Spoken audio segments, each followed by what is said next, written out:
Testing. All right, we are good.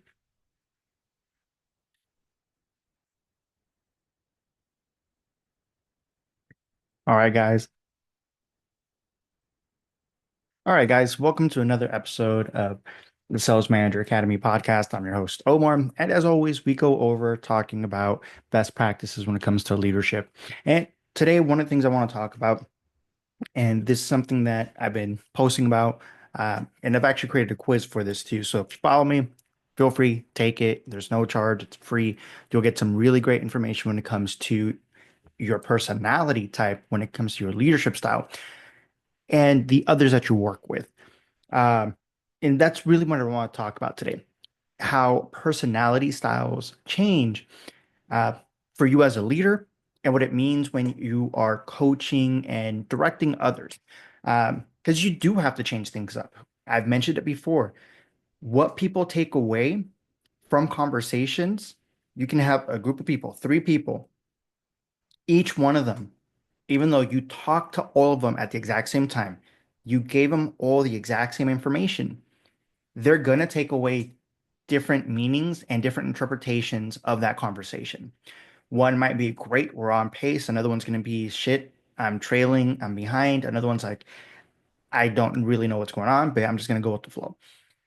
You have to figure out what kind of personalities you're working with and also understand that personalities change over time, just like skills, right? When you don't have the competency for certain abilities, it means that you're going to be either amazingly great at it because you don't know what you don't know, so you're not being held back by anything, or you're going to feel incompetent because you don't know anything, which is going to put you in a fear state of mind and not want to move forward with doing things. And you'd be surprised how often that happens. And it just needs a little bit of guidance to be able to get out of that, to get the ball moving, building up some momentum. And as a leader, that's one of the hardest things to get your people to truly get after, uh, because you don't necessarily know how to go about doing it. You're still talking to them, you're still coaching them in the style and manner that you would prefer to do that, instead of understanding that, hey, they have a different type of interpretation. They have a different type of style that they want to be spoken to. There's a different manner that they want to be approached with because it's their personality style. Uh, and that's like one of the hardest things, right? But once you understand it and once you start seeing it and once you start really comprehending, like, hey, why don't y'all focus on doing this, right?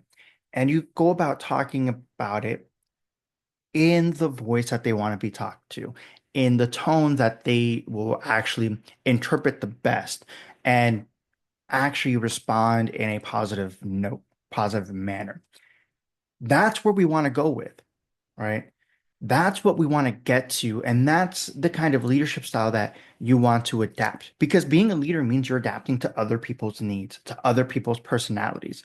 Uh, and if you don't, if you expect them to adapt to you, that's not going to happen. You're not going to have a winning combination. Should your people adapt to you as a leader? They will over time, but you have to give them a reason to want to follow you. You want to give them a reason to want to believe in you as a leader. And that happens by you showing empathy towards them and letting them know that, hey, as a person, one, you matter. Two, it matters to me to understand what is the best way to communicate with you. Um, and three, it matters that the way you communicate to me is something I can understand because it's a two-way process. It's a two-way street, right? Just because I'm saying something in a certain manner and then you're not being receptive to it doesn't mean that whenever you say something, I'm always going to be receptive to it. You have to understand what your shortcomings are as a leader. And for instance, when it comes to leadership roles, when I'm working with others, if we're talking about the dope test, which is the one I have on my website, so take a look at the description, take a look at the links in the bio, take it. It's free. It is going to take a couple of minutes, right? Because it's about 40 questions long. And at a leadership role, I typically take on the ego, the A personality. Just we're going to do something, we're just going to get it done, see how it works. And, depending on how it goes, we're going to switch things up. Um, where you have others that are going to be more analytical, like the owl, or you have others that are more charismatic and need people's buy-in, and they want to show off more than anything, but aren't really going to take the initiative, which is your peacocks, or everybody who have to really make sure everybody is good before I can make a decision, which is your doves, right? There's nothing wrong with all those personalities. They all are part of an integral team because you can't have a team full of eagles and expect everybody to be joyous and expect to not have issues in the team. But same thing with all the other personalities. You have to have a good mix. And the thing is that it's in situations. And I think this is the hard part for a lot of people to understand is that these personality traits are situational. We all know about code switching, right? I'm Mexican. You guys hear me speak English quite often. My family hears me speak Spanish most of the time, if not all the time. Um, and that comes with a different type of personality, right? It's the same thing when we're talking about work. We're a different person at work than we are at home. We're a different person with our coworkers than we are with our clients, right? And that's where things are. And that's why you need to understand where your team is at. What kind of personality traits do they have? Um, and you have a mix of them, right? That's the big thing is that when it comes to personalities, you're always a mix of different personalities. It's just one personality is always going to be more dominant than the others in certain situations. And that's what you want to focus on. That's what you want to take it as a leader that, hey, I have these personality types and you start to notice that they take certain information better when I do this, or it's harder for them to grasp situations or the material I'm trying to convey when I do this. So let me do less of this and let me do more of this. Okay. And that's what you want to take it as. Because, for instance, if you have an A personality as a leader, not all leaders are going to be eagles, right? Some are going to be more analytical, depending on what you're working on. Typically, your analytical people do really great in administrative tasks, right? Your operations are going to be always the best. Whereas your peacocks and your eagles actually may be very terrible in those roles. Not say that they aren't good and they're not needed. It just you have to understand what kind of individual you have working on which tasks. And you can help them well round themselves to be able to adapt to those needs because skills are adaptable. Leadership styles are adaptable. You're not fixed. You're not born a leader. I don't care what anybody's told you. Leaders are not born. Leaders are created. Leaders are made. Leaders are forged. So you have the ability to become a different kind of leader that you would want to be for your team or that you wish you had in your career. That can be you. And part of that, once again, comes with the understanding that leadership styles change. Your team skills traits will change over time, depending on the situation, depending on what they have going on in life, depending on what kind of customers they're working with, right? It's all fluid. It's not rigid. That's why, once again, I'm a big fan of frameworks. Frameworks are adaptable. They're not rigid. They're not, okay, this is the only way it's going to work and it's only going to work this way. No, adapt it, adjust it, make it your own. That's why frameworks exist, and that's why frameworks always work in the long term and have more lasting viability. And as a leader, understanding your team's personality traits, the people that you're working with, how they prefer to be coached, the way that they would prefer to be spoken to, matters a lot because that also means that they're going to be more receptive to take in the information as opposed to being, building a wall and blocking everything that you say off. And then you guys are back, you know, 3 steps back instead of taking 2 steps forward. And that's the thing. And the crazy thing is that you might be thinking, Omar, what you're saying makes sense. It takes so long to implement this. It doesn't. I will tell you from experience, I have turned teams around in less than 45 days because I put things into practice. I put things into motion. I care about where the team's at. Like I've told you all before, my biggest thing going to any sales teams has always been I want you to make more by working less. How can we make that happen? What do we need to do to make that happen? Let's focus more on what's working than what's not. That's the big one. And when your people understand that, that means a lot. And once again, when you have the conversations in the tones and manners that they would prefer to receive the information, it makes it much easier to move forward with. So, as a leader, when you're having those conversations and you understand, hey, I'm an owl personality and I'm speaking with an eagle personality because they're my top salesperson, they get after everything. And now I'm going to have a conversation with my peacock seller, peacock personality, and then I'm going to have a conversation with my dove personality.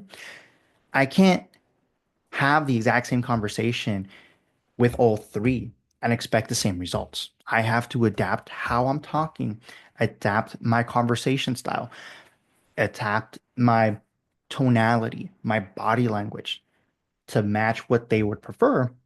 And they will take more from that conversation than they did prior, right? And when you start to see it, things will start clicking. They also understand that, hey, it matters to you. What they're seeing from their end is that it matters to you as their leader that you're speaking to them in a manner that they're going to comprehend, that they actually prefer. That's why I've said it. Like the old school style of, bitching people out, cussing up a storm, yelling at people doesn't work. As a leader, if you have because a lot of executives are known for that. I'm not going to chastise them because obviously it's a different kind of beast when you're talking about certain traits.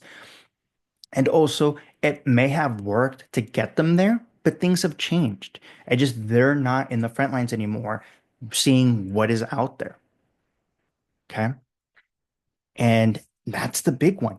So you change things up, you prevent shit from going down the hill, protect your people, have empathy towards your people, understand that they want to be cared for. And if they know that you will stick your neck out for them, they will go harder for you. They will stick their neck out for you and they'll say, okay, we'll give this a shot. We'll give it a try. Nothing else has really worked. Hey, and all you need is a little bit of success, just a little bit of success to go a very long way. Once your team has a taste of a little bit of success, saying that, hey, you know what? I've actually done less effort and I've gotten better results, it clicks and they go with it. And that's why I say that me as a leader, I've turned teams around in less than 45 days. And when you turn it around, right, if you're talking about like a graph chart, like stock market, right, you see it go up, up, up. And then obviously you're going to have times of down, okay, where you come in. If you're coming in to fix things, turn things around, either it's flat or they're very inconsistent. So your job is to take it from being inconsistent to creating consistency. You will have some down periods, right? Because like everything, it happens. But your down periods are still a much higher period than prior. Listen, increasing sales by 50 to 100% may seem like it's an audacious goal, but it's possible when you include the proper training and development for your teams. Increasing headcount by 50 to 100% because your goal attainment has gone up is not crazy. What's crazy is thinking that you're stuck at a certain plateau and you can't break out of that, that you have a ceiling above you and you can't do better than that. And that's really what you're helping your team break because they have that false belief. They have limited beliefs and they haven't had a leader that's stepping in to help them shatter those beliefs so that they can actually go higher, go to a plateau that they never thought existed before and attain things that they thought they wouldn't be able to do in that role. That's the crazy thing. Okay. And I've said it before. As a leader, it's your job to watch out for your team. It's your job to take care of your team. And the biggest thing that you could do to start that off is understanding what's the best way for us to conversate? How can I adapt my conversation style so that you will get a much better take from this? And that's what it's going to happen. And when you do that, you're going to see a lot of change and you're going to enjoy the results that are coming back. So adapt your personality to the people you're speaking with. And it give you an idea. Take the quiz. And if you're wondering what kind of personality traits your teams have them take the quiz, right? Have them sit down, take the quiz, and then you have an idea where everybody's at. And you can obviously have them take it again in 6 months to a year. Because, like I said, personality traits will change over time as they get better and more confident. They're going to want to go after, different career paths. And having that personality assessment helps out so that you get a better idea of what their strengths and weaknesses are, so that you can help have those conversations on where you can help as a leader and also where they may need some assistance but not know where they need that assistance from, right? It's not, these personality quizzes are not to peg a person into this one area and that's it. Okay. This isn't solo leveling where you could only be an E, D, C rank and that's it, right? You're Jun Woo. You can jump up and actually level up. That's what you want to do with your team. You want to help them level up. So you got to learn what's the best ways to speak with them, best ways to have conversations with them that allow you to break down that barrier of conversation and allow you to get after what really matters, which is breaking those limited beliefs and helping them get to new heights that they haven't had before, that they couldn't have reached before. And that's where you start seeing performance just go crazy. And the best thing is when that performance sticks and on the back end isn't churning, when those employees stick and they're not leaving. Okay. That's where things are amazing. I'll say it again when it comes to sales, and I've said it before, it doesn't matter how much you sell on the front end, it only matters on how much sticks. Okay. In the wireless industry, we're talking services because they're paid for services 6 to 12 months ahead of time. So we got to make sure that we're responsible for that so we don't see any churn. That's what we want to focus on. That's what we want to get after. And that's the big thing. So focus on what matters. Learn the conversation styles, learn your team's leadership styles, and adapt. And you will see things change.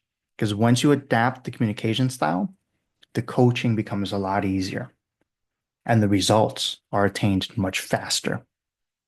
So, all right, guys, that's it for today. I want to say thanks again for stopping in to another episode of the Sales Manager Academy podcast. I'm your host, Omar, and I'll catch you on the next one.